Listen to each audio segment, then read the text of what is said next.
இயேசு கிறிஸ்துவின் இனிதான நாமத்தில் இன்றைய ஆவிக்குரிய சிந்தனைக்கு உங்களை அன்புடன் வரவேற்கின்றோம். இப்போதும் ஒரு பாடலுக்கு பின்பு உங்கள் சிந்தையை தெளிவிக்கும் ஆவிக்குரிய செய்தியை கேட்கலாம்.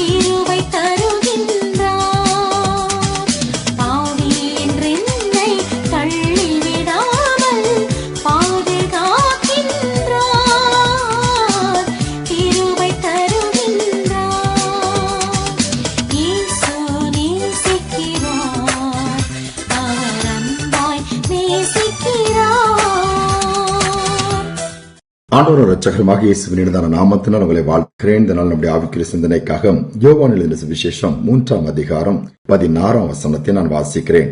தேவன் தம்முடைய ஒரே பேரான குமாரனை விசுவாசிக்கிறவன் எவனோ அவன் கெட்டு போகாமல் நித்திய ஜீவனை அடையும்படிக்கு அவரை தந்தருளி இவ்வளவாய் உலகத்தில் அன்பு கூர்ந்தார் என்ற வார்த்தை வேதத்தில் மிக முக்கியமான வார்த்தை என்று சொல்வார். ஏனென்றால் பிதாவாகிய தேவனுடைய அன்பு அதோடு மட்டுமல்ல, குமாரனை நம்முடைய உலகத்திலே நமக்காக கொடுத்து தமது அன்பை வெளிப்படுத்தின அந்த தியாகமான அன்பை, அந்த தெய்வீக அன்பை குறித்து இந்த வசனம் சொல்கிறது.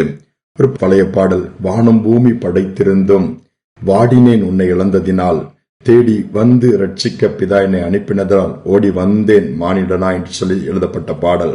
வானம் பூமி கூட பற்றி அது அழிந்து போனால் ஆண்டவருக்கு கவலை இல்லை.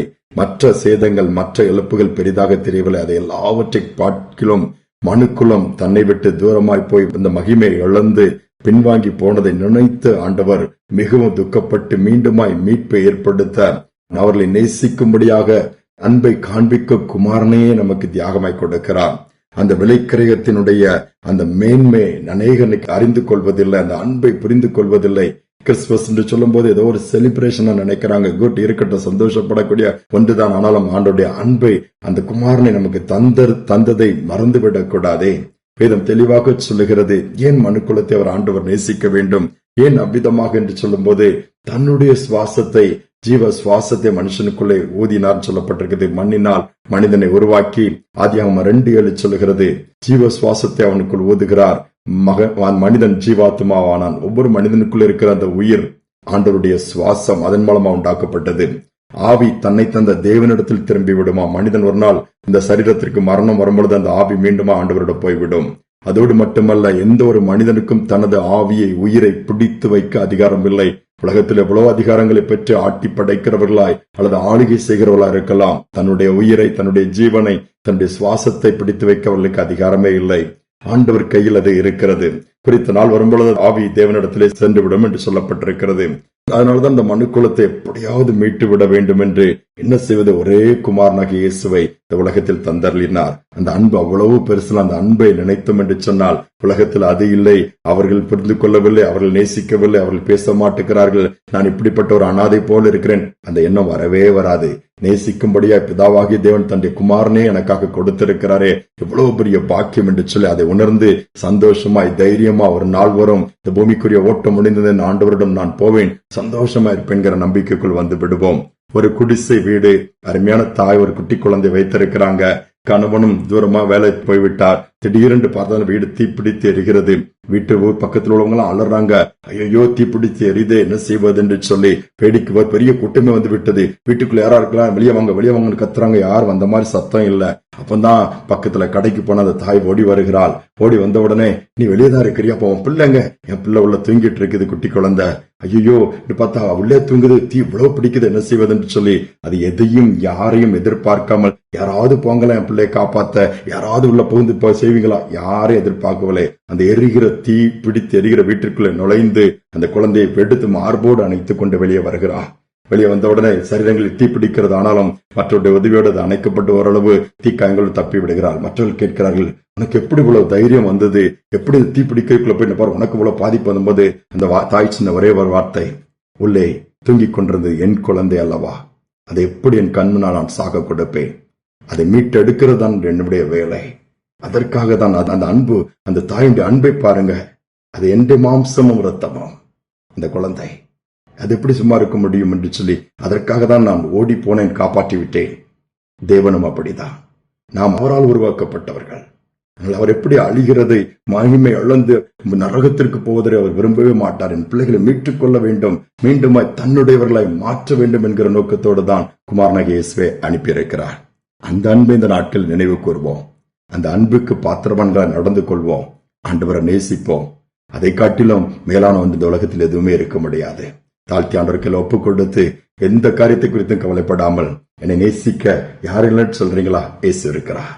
பிதாவாகி தேவன் இருக்கிறார். அன்பாகவே இருக்கிறார் என்று வேதம் சொல்லுகிறது. ஒரே பேரான குமாரனை தந்தரில் இருக்கிறார். பூமிக்குரிய காரியங்களை கொடுக்க மாட்டாரா? ஜெபியுங்கள், கேளுங்கள், கொடுப்பார். ஜெபிப்பும் அன்பின் தகப்பனே, அன்பை நினைத்து பார்க்கும் பொழுது எவ்வளவு பெருசுப்பா.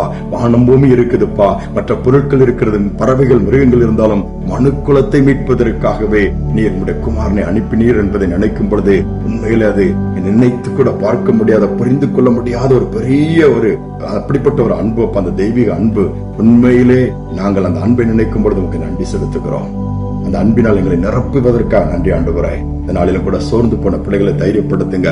ஒவ்வொரு இறுதியங்களுடைய அந்த தேவனுடைய அன்பு ஊற்றப்படட்டும். இந்த அன்பினால் நிரப்பி ஒவ்வொரு நாளும் தைரியப்படுத்தி உண்மை நோக்கி முன்னேறி செல்லக்கூடிய வாக்கியத்தை ஒவ்வொருக்கு கொடுப்பீராக. இந்த நாள் முழுவதும் நடத்தல் இருக்கட்டும், கிருபை இருக்கட்டும், போதுமானவராக இருப்பீராக. செய்வதற்காய் ஸ்தோத்திரம். சோர்ந்து போய், நம்பிக்கை இழந்து போய், இழப்புகளை சந்தித்து, நஷ்டத்தை பார்த்து கஷ்டப்பட்டு கொண்டிருக்கிற பிள்ளைகளுக்கு இந்த செய்தி தைரியத்தை கொடுக்கட்டும். பிதாவாகிய தேவன் குமாரனே ஈவாக கொடுத்திருக்கிறார், பலியாக கொடுத்திருக்கிறார். நமக்காக இந்த உலகத்தை அனுப்பியிருக்கிறாரே, அதை நாம் ஏற்கனவே 2000 ஆண்டுகள் தாண்டி விட்டதே. எவ்வளவு உண்மை. நிச்சயமாகவே மற்ற எல்லா காரியங்களையும் சந்தித்து செய்து முடிப்பதற்காக நன்றி. துதிக நம்மை ஏற்றுக்கொள்ளும் இயேசுவின் நாமத்தில் பிதாவே, ஆமென், ஆமென். வானம் பூமி படைத்திருந்தும் நம்மை மீட்பதற்காக தன்னுடைய குமாரனை கொடுத்து தேவன் தம்முடைய அன்பை வழங்க பண்ணியிருக்கிறார். அந்த அன்பு நமக்கு போதுமானதாக இருக்கும். அந்த அன்பு நம்மை நிரப்பும், நடத்தும். இந்த சிந்தனையோடு இந்த நாளை தொடர்வோம். மீண்டும் நாளை தினம் சந்திப்போம்.